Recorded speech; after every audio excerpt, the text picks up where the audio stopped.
இந்த paper cup என்னன்னு தெரியுமா? இந்த பேப்பர் கப்பு தான் நீங்களும் நானும், அதாவது நம்மள மாதிரி இருக்கிற மனிதர்கள். பாத்தீங்களா? இதுதான் நம்பர். இது யார் தெரியுமா? இதுதான் பிசாசு. பிசாசு நம்ம கிட்ட வரும்போது நம்ம இந்த மாதிரி எம்டியா, ஒண்ணுமே இல்லாம, ஆண்டவர் இல்லாம, ஆண்டவருடைய அபிஷேகம் இல்லாம நம்ம இருந்தோம் அப்படின்னா இந்த மாதிரி நம்ம எப்படி ஆயிடுவோம்? எரிஞ்சு போயிடுவோம். பாத்தீங்களா? பாத்தீங்களா?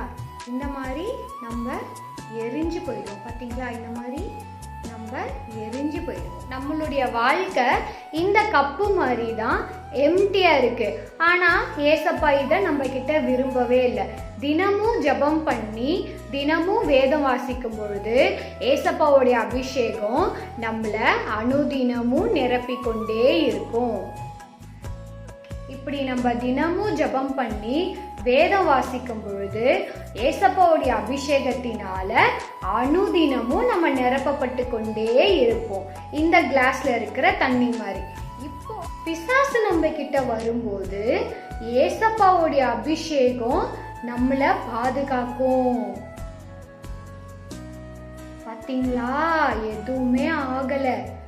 நம்ம தினமும் வேதம் வாசிச்சுட்டு பைபிள் படிக்கும்போது அவருடைய அபிஷேகம் நம்மள அனுதினமும் பாதுகாக்கும்.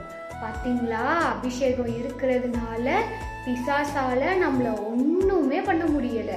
பாத்தீங்களா? கப்பெல்லாம் எதுவுமே ஹீட்டாவும் ஆகல, தீயும் பிடிக்கல. என்னதான் பிசாசு நம்ம கிட்ட வந்தாலும் ஏசப்பாவோட அபிஷேகம் நமக்குள்ள இருக்கும்போது பிசாசால நம்மள ஒண்ணுமே பண்ண முடியாது.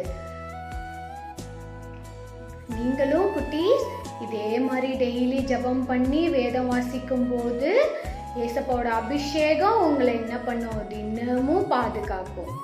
ஆமேன்.